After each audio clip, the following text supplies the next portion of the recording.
I'm Graham. And I'm Corinne. And we are too talented. Man, being together in person makes that intro so much easier. Yeah, that's what we've intended to do all along, but it worked out this way. So yeah, for sure. Well, we're testing things, being together in the same room. We're trying different things with our microphones, so hopefully the sound quality on this one's decent or good enough. Yeah, I think it'll be good. Yeah, for sure. Plus we have the cheetah in the background. That's always a nice backdrop. Yes. If you're viewing this on YouTube, you can probably half see the cheetah. People are probably staring at it going, what is that? It's a cheetah. Yeah, a cheetah. It is a cheetah. Yeah. Yes. So, yeah. Well, thanks for joining us today. We are going to be talking about the 2025 kind of job market, a little bit of review before we talk next week about what we think is going to happen in 2026. So this would be a good opportunity, especially we'll be talking about data that was recently put out. If you were job searching and wondering what's happening within the market or wondering if you should maybe start a job search, this is a good opportunity for you to hear about what we've been seeing in the past, especially 3 months, but the year overall. But before we start, I'd like to talk a little bit about just kind of updates. So talking about Stride staffing and work update. So I now have 7 signed clients, which is exciting. Yeah. Congratulations again. I need one of them to start hiring. First step is the client. Getting the client. First step is to get the client, and then they actually have to have the job for me to be able to work on. But yeah, it's been good. I've been really pressing hard the past few weeks post Thanksgiving on the business development front, because I think, because I don't have any jobs right now, it gives me an opportunity to really hit business development. So that's been good. But yeah, I'd like to start doing some serious recruiting. Done a little bit so far. I've got a project upcoming that's going to be probably some software developers for a startup insurtech company. So that'll be great. And then there could be another job, like an accounting manager position for another client that I'm working with. So I've got some stuff kind of coming. I just would like it to come like right now.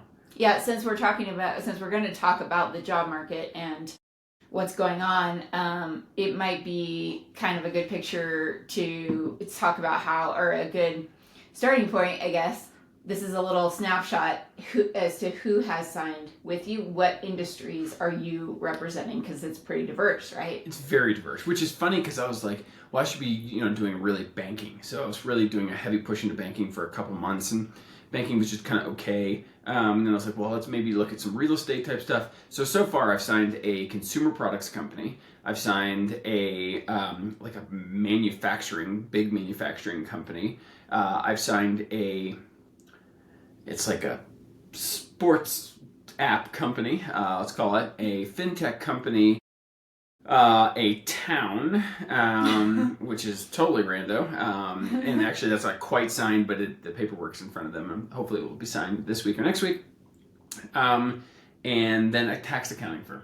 That's the last one I can think of off the top of my head. Mining construction. And mining construction. Mm-hmm. So really a diverse portfolio of companies.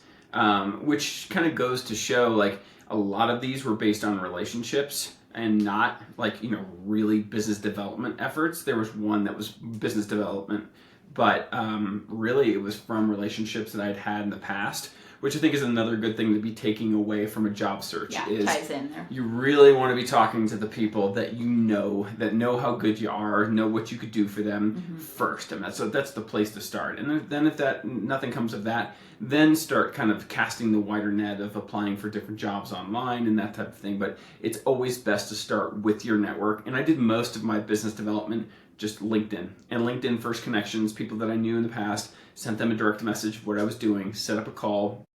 And some led to a contract with them, and some didn't. But at least that's where I started. Nice. Yeah. How's running going? Good. Post Javelina, I took kind of all of November to do kind of unstructured training. And I still ran a pretty good bit, 55 to 60 miles a week, but I just kind of willy-nilly'd it. And this is the first week back where I had more structured training. And I'm not quite, I don't have the bug quite yet. It's a little forced. but I'm still It's getting hard out. when it's cold and there's snow on the ground. Right, it snowed 7 inches, which is not easy to go out. And it's dark. And it's dark quick. And Yeah. if you don't get out in the middle of the day, you're running in the dark, and that's not as fun. So, yeah, it's going okay. I need to put a race on the calendar, which will make all the difference in the world. Yeah. How about you? Nice. Well, on the running front, I've also been fairly low mileage for the last few weeks, just kind of rebuilding after, not rebuilding, just kind of recovering still after Javelina, and then have had some travel and things like that, but nothing, had a few down-ish weeks before trying to figure out whether or not I'm going to do Black Canyon 100K in February, because if I am, then that training needs to probably start ramping up here. But I was on the work front, I was at the running conference, TRE, for the second year, this year representing ATRA, and talking to people about our 2026 theme, which is Roots and Horizons, which is really exciting, and kind of talking about what we're going to be doing as an association next year. But also, TRE is just a really fun geek out on running, see all the cool new gear and the new shoes that haven't been released yet. Talk to a lot of the people in the community, see some celebrities, Lance Armstrong, Meb, and a 2:01:41 marathoner out of Kenya. Is a celebrity, but we can't remember. Bekele. We're all there were a lot of people. Oh, Scott Jurek, of course. Many legends in trail running as well at TRE, but you also get a glimpse into the business side of things and what's happening in the industry and what brands are paying attention to, and that's always kind of interesting to see too. And from a job market lens, I would say that an overarching theme I heard at TRE was actually that brands were cutting budgets a little bit.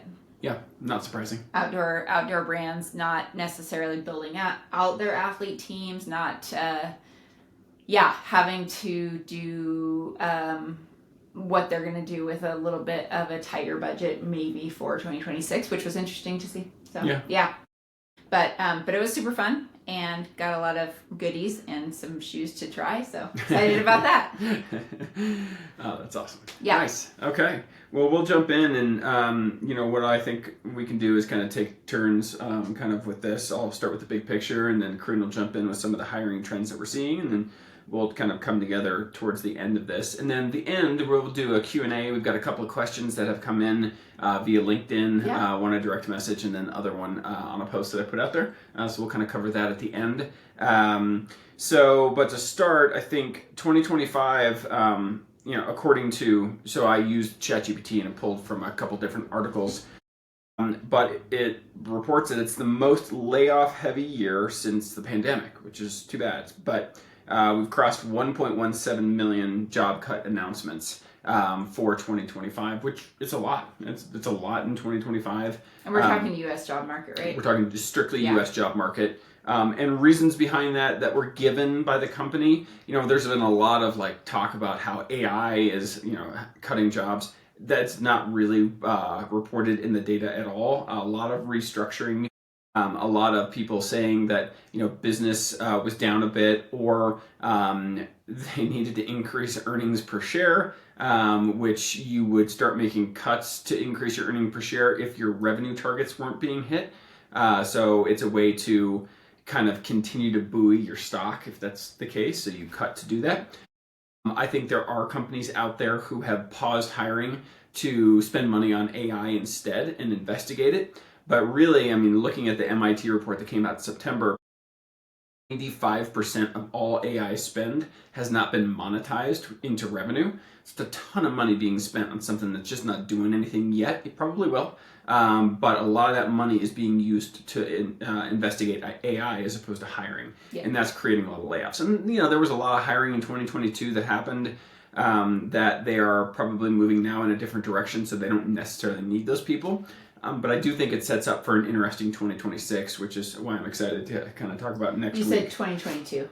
Hiring in 2025? Hiring in 2022, the over-hiring that happened post-pandemic, okay. For the clarity. Okay. There was a lot of hiring in 2022 that happened that was just hiring because this other company was hiring, and they were hiring all kinds of people who then sat around and they found jobs for them. So I think those layoffs kind of are from some of that.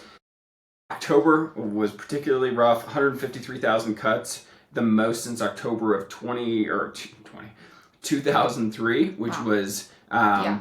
.com bubble. So that's big. November improved some. There were 71,000 cuts, but good bit higher than last year. So the layoffs seem to be slowing. We have seen them all year, but they're still happening. So that's what we're seeing from kind of the big picture. You want to talk about the trends in hiring? Sure. So we have reported from ADP that private employers lost 32,000 jobs in November. So I don't know if you want to expand a bit on that, but it seemed to be a bit unexpected, I guess. Yeah, I mean, the only thing, and the reason we're using ADP is because the government couldn't get their act together and actually stay open. To give us a jobs report. To give us a job report. So they were closed for 43 days. So we're using ADP. It's not quite the same data. Mm-hmm. Who knows what it'll report, because September there was modest growth shown of 119,000. So it's hard to know what the ADP number would have been. Yeah. Okay. And then unemployment is around 4.4%. So I'd say, it's what, moderate, would you call it? Like, seems like, it is a bit higher than we've seen, obviously, due to a lot of these cuts. And we, personally had friends who lost jobs, multiple. Yes. Just in our little community that were pretty unexpected. Either an entire division got cut, or, they just got laid off, and it was not a performance related issue or anything like that. And so it's kind of like when you see in your, small running community of 30 people that 2 or 3 of them get laid off, like, that's kind of, you expand that out, and that's the scale that we're looking at. And for sure. So yeah, so up a bit more, so 4.4%. That's always hard. Also going into the holidays, laid off. So it's like not a great time of year, but that is where we're at right now, is around 4.4% unemployment. And I will say the people that we know who have been laid off, surprisingly, are actually getting close to job offers already. Yeah. So didn't one of them get a job already in one's interview? But that. Yeah, I'm thinking, yeah. So, I mean, that tells us that even though companies are cutting, there might be a glimmer of hope, which we'll talk about once again next week, about what 2026 could look like. Mm-hmm. There's also the federal government may do a rate cut next week, which should be helpful for the job market overall. Who knows? But I think we're starting to get into a better hiring environment, which should be helpful. So maybe as opposed to a few weeks ago when we talked about like the not really firing but not really hiring. Yeah, low hire, low fire. Low hire, low fire. It's kind of shifted a bit. It is, yeah. And so we're now, seeing layoffs. So firing is happening. Yep. But then that also is going to result in some sectors, or just maybe having to shift gears to which industries are looking. There is hiring activity happening, maybe because of both of those things going on. Yep, absolutely. So, I mean, the way we're interpreting this is, companies remain cautious. There's productivity pressure. There's a lot of pressure right now. Companies have done earnings in the last 2 weeks. And a lot of what they were seeing was the companies that had been kind of high flying all year with a lot of AI exposure have reported pretty good earnings, and their stock dropped because they weren't good enough. I think for the way the stock market is valued, unless you're putting together blowout earnings, it's not, your stock kind of gets beat up because of it. So we're starting to see, I think, an overall correction across all the markets, which should be good news in my mind. Okay. So that's where we've been in 2025, right? We had kind of a rough year where there's layoffs and there's not a lot of people hiring, and the stock market kind of was going crazy, but it was only in a very slim sector of it, kind of propping up the rest of the stock market. We're starting to see all things kind of come around to more normalization, hopefully, anyway. So we'll talk about more of that next week on the 2026 predictions. Yeah, and let us know if in your experience or what you've seen in your sectors or your industries kind of mirrors what we're talking about. And I guess just your personal interpretations of the job market in 2025 would be interesting to hear as well. Absolutely. So, questions that we got, which is cool, and I'd like to start building this more into the podcast of direct questions that we've been hearing, because we got two really good ones. So, first question We got like 85, but we're only picking 2. We got a lot of questions, so just keep sending them in. Yeah. We have so many questions coming in. We're always looking for more. Absolutely. Please send in more questions. We will get to them eventually. So the first one is, how does a seasoned, in quotes, professional with 20 plus years of experience look fresh and relevant on the resume? So we're just going to talk resume. We're not going to talk about job search or other strategies. Only resume for this particular question. So I'll cover the first point. So what I would do on my resume, if I were going to be putting it out there, is I would do a lot of focus on the last 10 years, right? I've got almost a 20-year career. People don't care that much about the earliest jobs, so really kind of having that minimally done on the resume keeps the focus on the last 10 years, which is the most important. Mm-hmm. I think hiring managers want to see that. They want to see the bulk of your experience shown in the last 10 years. ATS systems, if they are using AI, which a lot of companies have backed away from, but if they still are for scanning purposes, that's most likely to be where those keywords are going to live, is in the last 10 years. And it shows recent accomplishments, tools, and it shows the freshest part of your career, which I think is most important. Yeah. So you can also just check out the formatting and work a little bit like using even a ChatGPT to ask, don't change the content at all on this, but maybe update the format, or even maybe say, could you modernize this layout or this format, or give me a couple of different options, and then pick one that you kind of shows your style. I would say to add on to yours of focusing on the last 10 years, as you get to 15, 20 years into your career, a lot of that early work that you did can then be kind of built into like that summary. So that early work that you did, it's just like over the course of the first 5 years of my career, I did all these RFPs or whatever. And so then that's a bullet point of, 5+ years of RFP experience. Right. Instead of, it having to be, so like reflecting that maybe up in your summary versus having it way down in an earlier career, because it's obviously still relevant.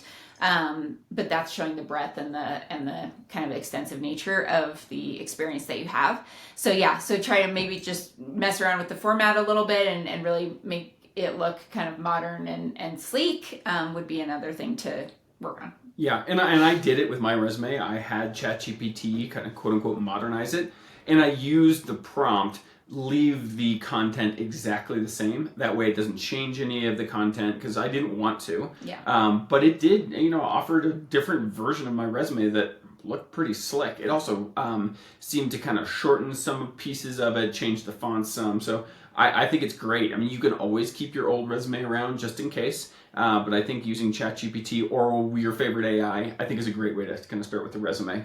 Yeah.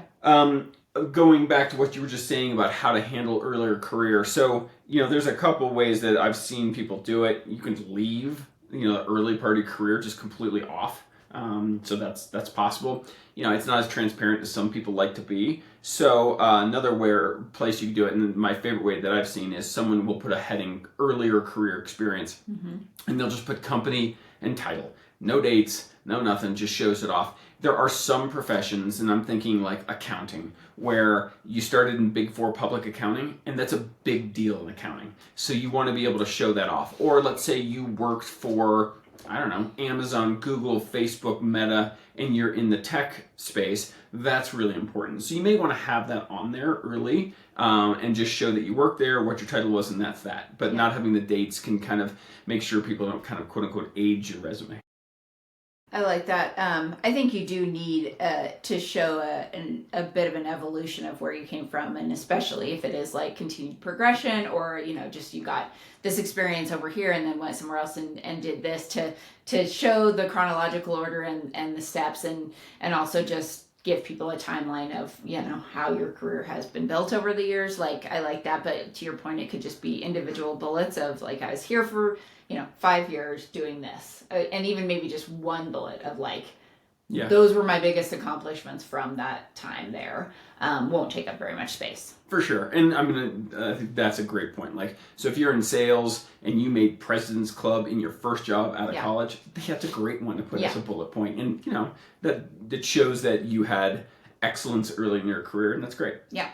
And then also, if you're looking at like education piece, you don't need to put your graduation year to age yourself, just what your degree is, where you got it, and that's kind of all everybody needs to know. And so, reduces and removes that unconscious bias. Having been in HR and trained people on unconscious bias, it does exist as we get older. You don't want the hiring manager's unconscious to say, oh God, this person's old. Like, oh no, don't do that. Yeah, so you don't need to put your graduation year, just, BA and whatever it is.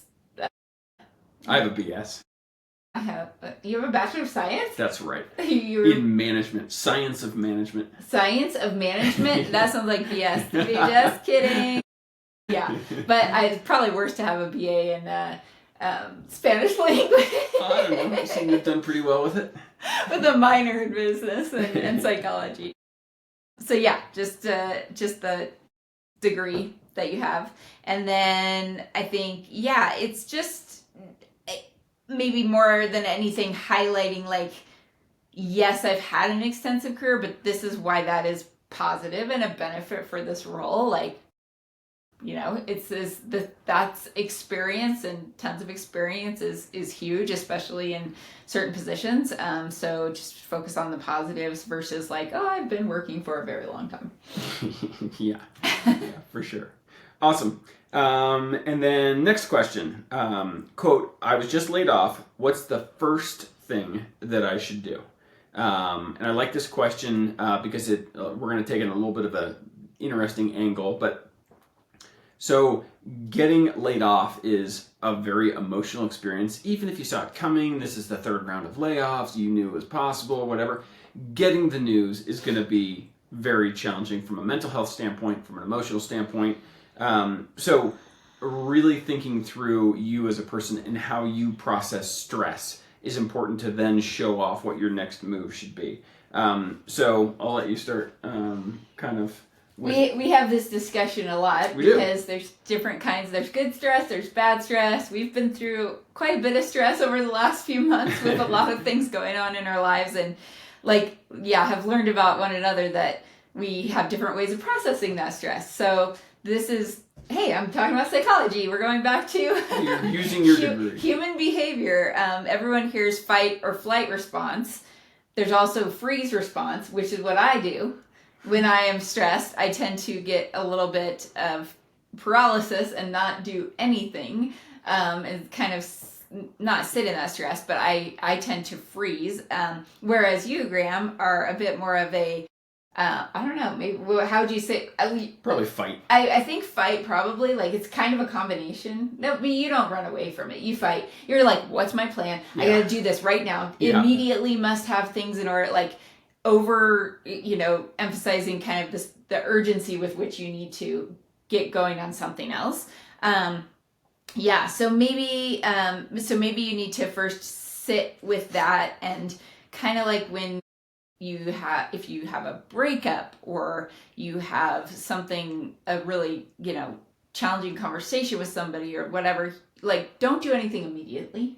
Like maybe, I mean, that's easy for me because I freeze. Well, and I think I would talk about how you would handle it, and then I'll talk about how I would handle it. So I would naturally not do anything, but then I might also not start to think through what I should do or take enough action myself on making some of those steps, happen for moving forward. So it's kind of like in an ultra. Like, so they say that, like, you're having a really hard time, like maybe give yourself a couple of minutes to feel sorry for yourself, process it, and have a pity party, and let it go through you, and then get back to it. So extend that out. Maybe it's a couple of days of like decompressing and just like letting those emotions happen, but not taking any action on them. And then I would probably need to start taking steps to put myself in a position to get work again. Yeah. Changing my status on LinkedIn to open to work is a great one to start with. Please don't write a post bashing your last employer. Yes. Or something about like, oh my God, like almost victimizing yourself. Oh my God, I'm out of work. Like, just don't do anything that has an emotional charge to it, because I think you're going to regret that later. And now you need to almost just think about, this is what happened to me. I'm ready to move forward. What do I want to do? Like, it's a great time to focus on, what are my goals? Do I want to stay in the same type of position? Should I look at a different industry? Like, what do I want out of my next move? And then start making steps to do that. You can let your close connections and people that care about you know they probably want to help. They're probably willing to help with introductions. So I would start doing that. And then, start applying to things, start networking with folks, and just trying to, build consistency in every day, like maybe pursuing, doing one thing that's going to kind of help you get to where you want to go. Absolutely. I think the kind of the only thing I would add is, instead of, so I'm more of like a fight if something like this were to happen. So I just want to do this now. So like, I hear the news, maybe I take the rest of the day off, wake up the next day and get on it. And I think I process that stress by getting really like accomplished, right? I want to do stuff. I want to have I want to apply to 10 jobs, and I want to put my open to work, toggle that switch on LinkedIn and all those things. But that's how I'm processing the stress, is by kind of working my way through it, as opposed to you, who probably needs a little time. So I think kind of knowing yourself and how you respond to stress, and then reacting that way, and kind of allowing for whatever your natural reaction is going to be to drive whatever your next move is, I think is really important. Yeah, I think so. But then don't get in your own way and realize, this whole self-awareness thing. And use, your partner or your close friends also to gut check you on things. Am I acting crazy here? Am I being irrational? Whatever. But in the long run, it's going to be in your best interest. Just like rebound relationships are not great, to really sit down and think about what you want and how you can grow from that experience that's happening to you. Absolutely. Well, thanks for joining us, to talk about the 2025 job market, how it's been a challenging year in a lot of different fronts. We covered a couple of questions that we got sent in, and next week we'll be talking about 2026, and maybe some, like I said, glimmers of hope for that year, the next year, being a better year than maybe the last couple from a job search perspective. So we'll be bringing some things to talk through, things you could be looking out for, and things that hopefully will help your job search. Yeah, it's kind of a Roots and Horizons episode. The horizons are next week. Something that just came to mind on what's the first thing you should do when you get if you get laid off. Also, that just came to me. No, I mean, you might want to drink, and sure, you could have a drink, but maybe sit down and think about the job you're coming from, and make a list of your biggest accomplishments from it, because that work is fresh in your mind. And you're going to need to update your resume with it, number one. But maybe it's also, I think, a good way to process a negative thing that's happening to you and spin it a little bit into a positive, because you've helped me with this in the past too, of even though you're no longer going to be at that place, what did you learn there? What skills did you gain? What were the things you did that you're proud of? And almost can help you shift in your mind, getting into more of a positive mindset of, well, maybe this chapter and this door is closed now, but these are the things I did. Those are going to help me in my next role. This is what I liked. This is what I didn't do. In a moment of reflection and writing that stuff down, I think could be helpful for you mentally too. I agree with that. I think that also kind of shows what you brought to this company. It's easy to go, oh, I suck, I've been laid off. Yeah. But if you can sit back and reflect on the great things that you did, that could be a little bit of a confidence builder. Yeah, totally agree. So Be kind to yourself. Be kind to yourself. Well, thanks for joining us on Two Talented Podcast. We appreciate it. And please share the podcast with please somebody. Share it, like it. We would love to have a couple of likes out there. If you're seeing this on YouTube, give us some feedback. Feel free to comment. Send us questions that you've got. Yeah. We'd love to kind of go through them in future episodes. Hopefully it was helpful, and we will see you very soon. Thanks.